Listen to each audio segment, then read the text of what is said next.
Welcome to Bards and Barrels, the podcast for Dungeons & Dragons players new and old. We're just a few 30-something dads who play D&D on the regular. I'm Ross Struess, and I'm joined by my friends and co-hosts Brett Miller and Phil Boone. We'll be exploring the world of Dungeons & Dragons in each episode, sharing our experiences, offering tips and advice for those who play and run this classic game. Don't miss out on us discussing everything from character creation to combat mechanics and even delving into some of the lore behind the game.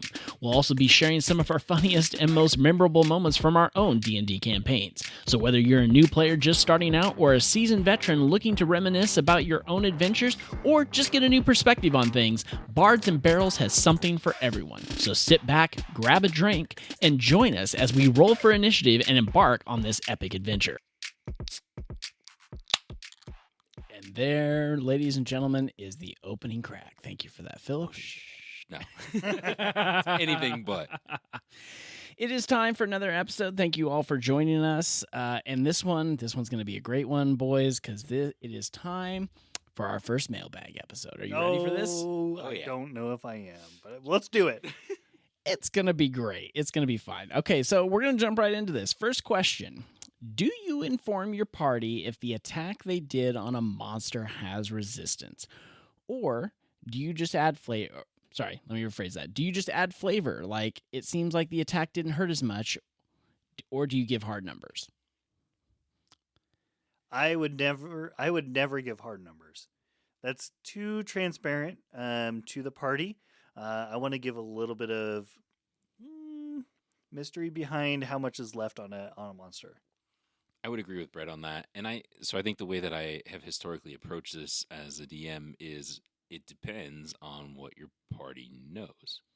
So initially, when you guys went to, in our Descent to Avernus campaign, and you guys went to Avernus, before you did that, when you were at the library, you did some studying on the Nine Hells and on devils and demons.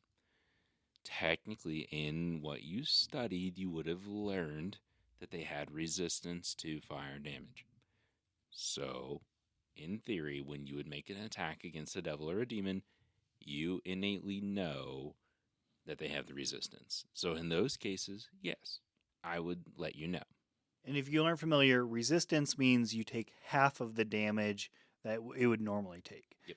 Correct. And immunity would mean no damage. Yeah. So if it's like something in hell, most of the time they have resistance to fire because they come across it quite a bit. So they're kind of used to it. So it's only half as much damage. I am of the mindset. I do agree with you, Phil. If there's prior knowledge, then absolutely yes. Then they're going to know certain resistances. Going off of that, if you are encountering something you've never encountered before, you have no prior knowledge, then you're going to find out pretty quick when you're attacking something what's going to stick and what's not. Because if your party's set up in a way to, if it's like you have spellcasters and you have just like a barbarian or a fighter or something like that, you're going to be throwing lots of different attacks for it. Some of them are going to stick, some of them aren't. And you're going to find out pretty quick which ones do the trick. And I would lean towards, I'm going to give some flavor text of you hit it with a fireball. It singes the monster, but it doesn't burn as much as you think it would. That's about as much as I would say, because I want the player to be paying attention. If they're going to cast that damage, I want to see, are they paying attention to if that is giving its full might, or do they need to reconsider going to something else? Yeah, I agree. I like Brett's approach. That's what I would lean towards as well. As you do your attack, it doesn't seem to do the typical amount of damage that you expect. Things along those lines. Sure. That's probably too specific. I like Brett's flavor text better, but something to let them know of like, hey, this seems a little bit off. And I think over a campaign, though, your players are going to get used to you as a DM, how you portray that, and they're going to know when you're saying those things. Absolutely. When you're giving some subtext. Agreed. Okay, next question. When starting a new campaign, what's the best level to start at for a player? Ooh. So many options. That's a tough question. And we've done some of this. We've done some like one day do a whole bunch of one shots and start at different levels. And so we've tried some of this. What do you guys think? Where would you like to start at? I feel if it's a one shot, it's okay to basically pick a level to be at because you know you're only going to be playing that for at most probably a few hours. I agree with that, but yeah, I think there's a level of caution you have to take there too, right? Because especially if you're a new player, you can't just jump into a 15th level character No. if you've never played that class before. Correct.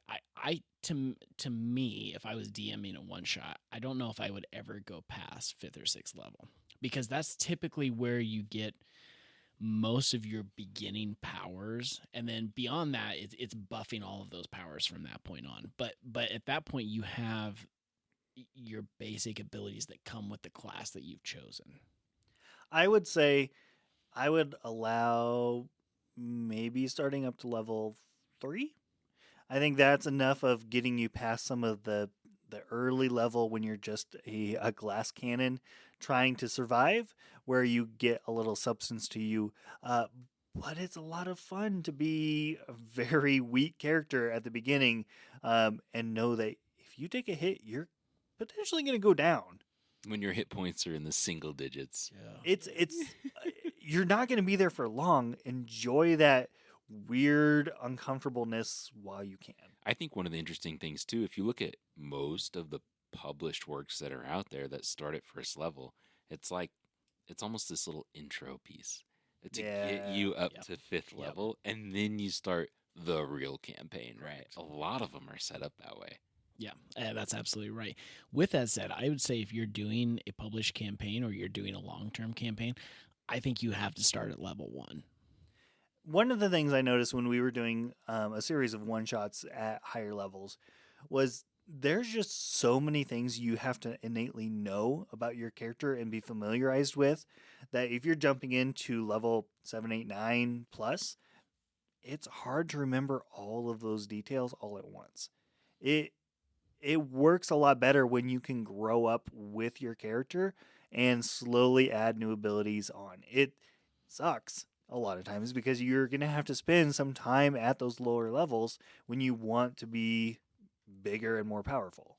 I'd say any spellcasting class, you need to start from the beginning. Oh, yeah. Because that spell list, as it grows, like you know at levels 1, 2, 3, when you're casting those first and second level spells, I have 6 of them. Well, I'm going to use them over and over and over again, plus cantrips, and I'm going to know those so well. But by the time I get up to the higher levels, I know my entire spell list. Whereas if I just jump in at level 15 and my spell list has like 15 to 16 different spells. If you're doing that, you're probably a wizard.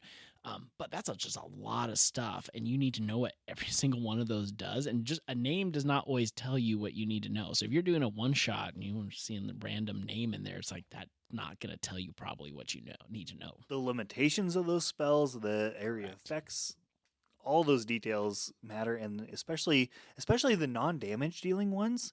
If you're being a more utility character and you need to be able to pull out some random spell to overcome a random social encounter, you don't necessarily know those just jumping in. Material components too of spells, Oh, yeah. which I know we bypass a lot, right? Like I'm not a stickler on the material components, and I should be as a DM, but I'm not. And that's something we haven't necessarily leaned into, I don't think, in the past episode yet. And we maybe could even have an episode just on some of that, like what are the different pieces of a spell. But that's a big part too. If you're not familiar with it, or you're jumping into a one shot and you have a material component, something that's worth 500 gold pieces, and you don't have it, technically, you can't cast that spell. Sure. Oh, that's one I didn't even think about. But when we were playing those one shots, there's so much stuff that you accumulate in those early levels of a campaign that if you just jump in straight to level 5, you don't have any of that stuff. Yeah. The stuff you stole from a barkeeper or raided off of a dead guy, you don't necessarily have any of that stuff. Or the 6 magical items your DM gave you by the time you hit 5th level. You need those things. Because Phil wouldn't know anything about that. Not at all. One of the things that I think of like playing a paladin is not necessarily that my spell list is extensive, but it's like a paladin smite. So there are spells that are smites, but his normal smite is not listed in the spell list, even though it uses a spell slot to do it. So by the time we got to the end of our campaign, I basically had a notepad where it's like before it was my turn in combat, I would be like writing out that I'm going to do this, then this, then this. And if all of that succeeds, it's going to be this number. And that's what I need to roll.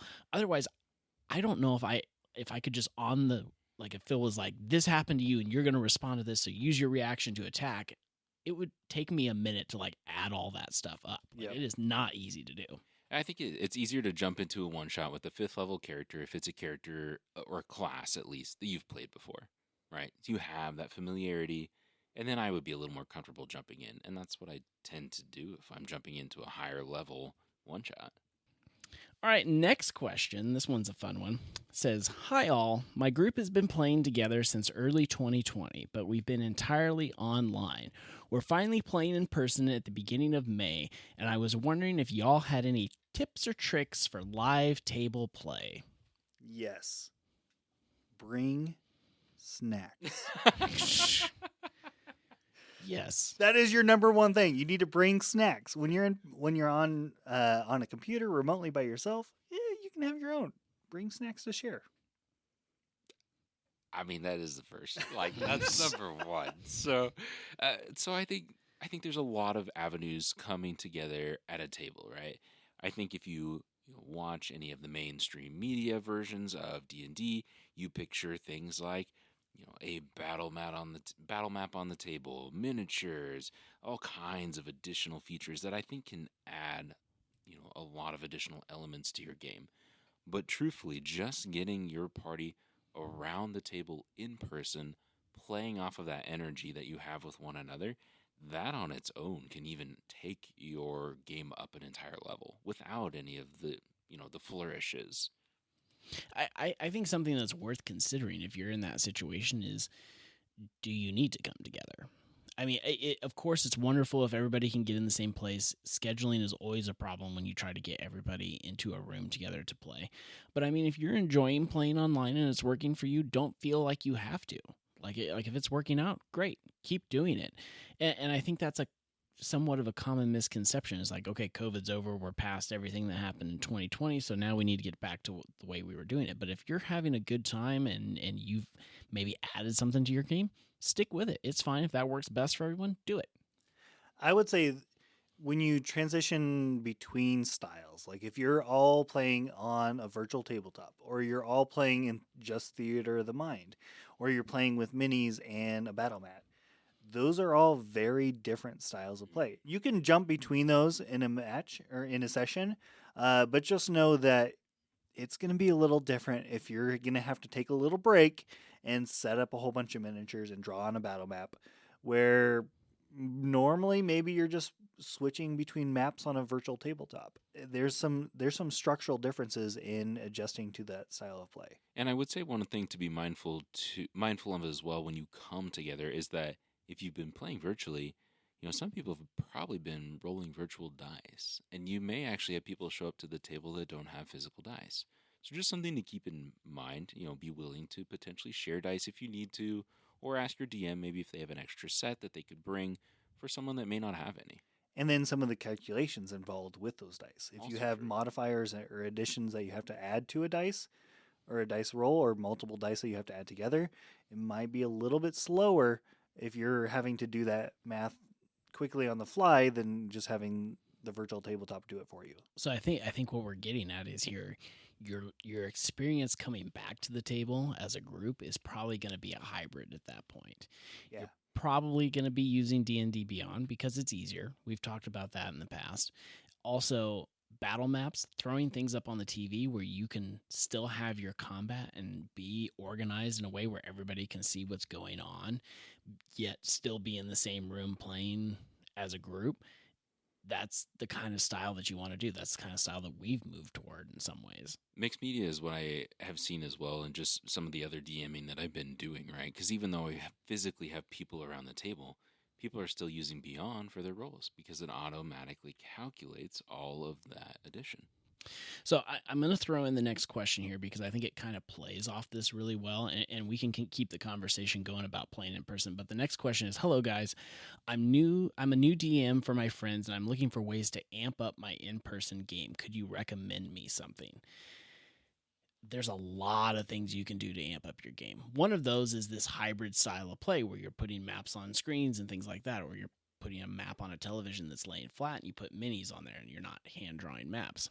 Another thing that's super easy that I've tried to incorporate in my games, and I probably will continue to do so, is playing music. And I don't mean like playing classic rock in the background, although there's probably some Led Zeppelin tunes that would be good for certain campaigns. But go search on YouTube. There's all sorts of like ambiance that you can find, and a lot of times there's like specific ambiance. Yes, we hear you cracking that beer, Brett. Just do it, man. Just do it. Oftentimes there's ambiance specific to campaigns. Like the Curse of Strahd campaign has its own flippin' set of Strahd's castle and his theme song. Like there's all kinds of things you can throw in there that just amp up the game. And now the only thing that I can picture is Asmodeus like busting into a scene to the Immigrant Song. Oh yeah. I would say though, if you're trying to add more immersion to your game, know that you don't have to do it for the entire session. Mm-hmm. If you have a whole session where you're in a city and then you go down to a dungeon and then you go out to a village, you don't have to have sound effects for everything. Mm-hmm. Do what you feel comfortable with and that you can prepare for. Don't overburden yourself and stress yourself out. Trying to make everything perfect. Some of it can be theater of the mind. Some of it can have sound effects. Some of it can have a visual on a TV next to you or on a screen. Work with what you can do. I think that's absolutely right. You don't want to burden yourself by doing this because if you try to throw everything in, then it's impossible to try to like maintain the story while throwing in all these other pieces. Not everybody has the equipment to do those types of things. Especially as the DM, you've got to be having fun too. Right, absolutely. But if you have access to a fog machine, yes, use it. Well, I mean, let's be real for a second. So what I immediately think of is Critical Role. And it's like, as Matt Mercer is talking about X situation, and then you're hearing Ravens caw and things like that, you have to remember, he is not pushing those buttons. There is a crew behind him that helps that. There's post-production that goes on. So it's like... I have spent a whole week preparing for that session. Exactly. So it's like, you see that, you want to emulate that in your own game, but it's very hard to do. If you can do it, great. If you can do aspects of it, great. You know, one that we haven't even touched on, voices for characters. Mm-hmm. If that's something you want to try out and get into, dabble in it a little bit. See if you like doing it and if you want to go down that route. And it might be an easy way to give a little bit more immersion to your players. And I also think that an important piece there is what Brett has already hit on, is don't feel like every character has to have a voice. You may just have one. Like if you have a very popular NPC or one that's a little more long-standing than the others, that may be the one voice that you do. And that's okay. You don't have to have every single NPC that happens to come across the party have a different voice. I think the best advice we've given on the show was given by you, Phil, and it was talking about voices. And it's like, you may not want to do that as a DM, as a player, but don't discourage others from doing it. If they want to do it, let them do it. And that's the point. Feel free to be whatever you want to be and play the game how you want it to. Chances are you're not streaming your sessions. There's not going to be 100,000 or 1 million people watching you be weird and goofy. Go for it. Let your guard down a little bit and just try things out. See what it feels like to immerse yourself in this character and figure out what fits best for you. And don't be afraid to ask your party for feedback. Honestly, if it's something that you're testing out and you want to know how it's going, just ask. You'll probably get honest feedback from them. Yep. Any other thoughts on that before we move on? I think there's so many different ways that you can come back to playing in person. Ask the group around the table what they're interested in doing, if they have any feedback, especially at the first time coming back, and roll from there. Keep it fluid, keep adjusting, and working towards being bigger and better things. All right, this is probably going to be our last question for this episode, and this one, brace yourselves, everyone, because this could be a hot take. Gentlemen, what is your opinion on players fudging dice rolls? Players. Did you say players? I said players. This is a legitimate question. I will start on this. I'm gonna defer to you, Phil. You go. I want to know: have either of you ever fudged a dice roll in our campaign? No. No. But there's a reason for that, though. Okay. And the reason for that is you can see what I roll. It's like we use Roll20. So when I roll, you see what I roll. It's a little hard for me to fudge. Really, the only place this could happen is in person at a table where I roll a 5 and I pick it up and I'm like, I rolled 16. And the person beside you didn't rat your ass out. Exactly. Well, because they were fudging their own dice roll. But I feel like that's the only place this can really happen. Now let's clear the air for a second. So DMs, let's talk about that, because DMs may fudge dice rolls depending on a situation. Let's be real, it happens. We like to say we don't do that. It happens commonly. Sure, absolutely.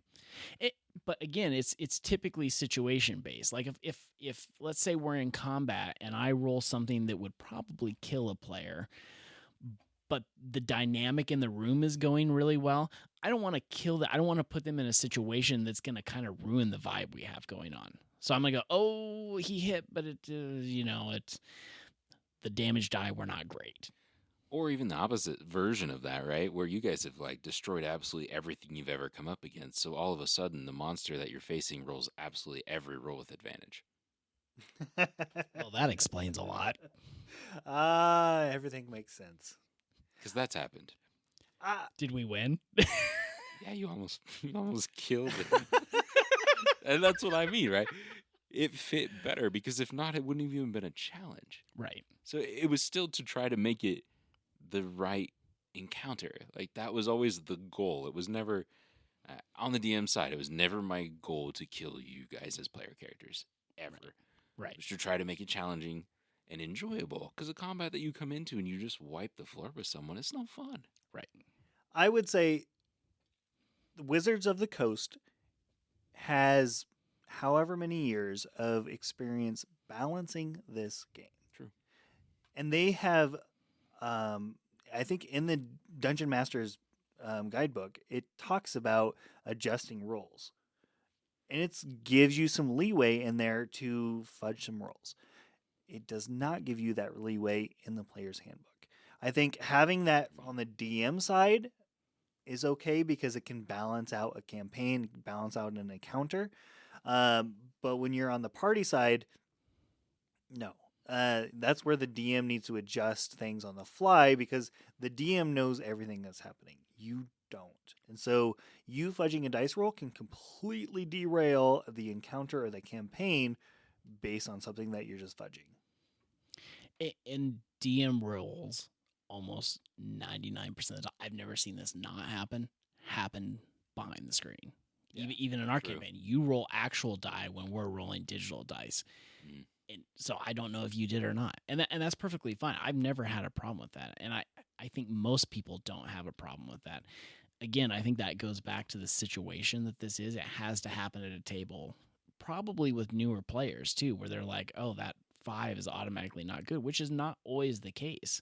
I mean, it's like that thought process of a nat 20 is a nat 20 on everything, but on a skill check, a nat 20 doesn't necessarily mean anything, kind of thing. I think one of the things that bothers me about it on the player side, I guess, is that I feel like it's dishonest. And I don't know, it feels wrong on that side of the table. I don't think as a player I would ever fudge a dice roll.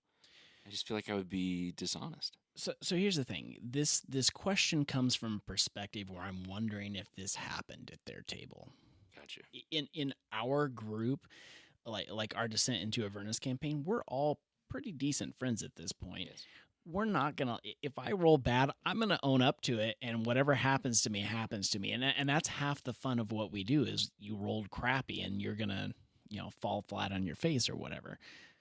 You're gonna have to, if the person that's asked this question is listening, you're going to have some hard conversations. If you think somebody did fudge a dice roll, there's some conversations that you need to have outside of the game to kind of have a come to Jesus meeting on.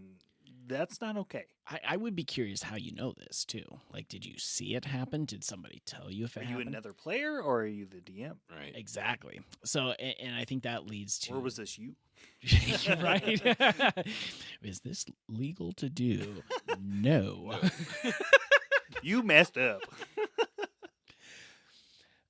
Any other thoughts on that? I think obviously the consensus here is that no, players should not be fudging their dice rolls, but I also feel that we're in agreement that this is probably not happening a lot of the time. I would assume not. And just to kind of reiterate on Brett's point about, like, you know, as a player character, you don't necessarily have the full vision. As a DM, you have to make adjustments, because if I've granted you or given you 6 magical items, you know, whatever the monster's attacks may be may just literally not matter anymore, because you have so many additional features or powers at this point. It's not a challenge. Yep. That's no fun. It's got to be fun. Agreed. But Yeah, and you just need to understand this is the game you're playing. Yeah. It's part of D&D is rolling most of the time a D20. Sometimes that's good.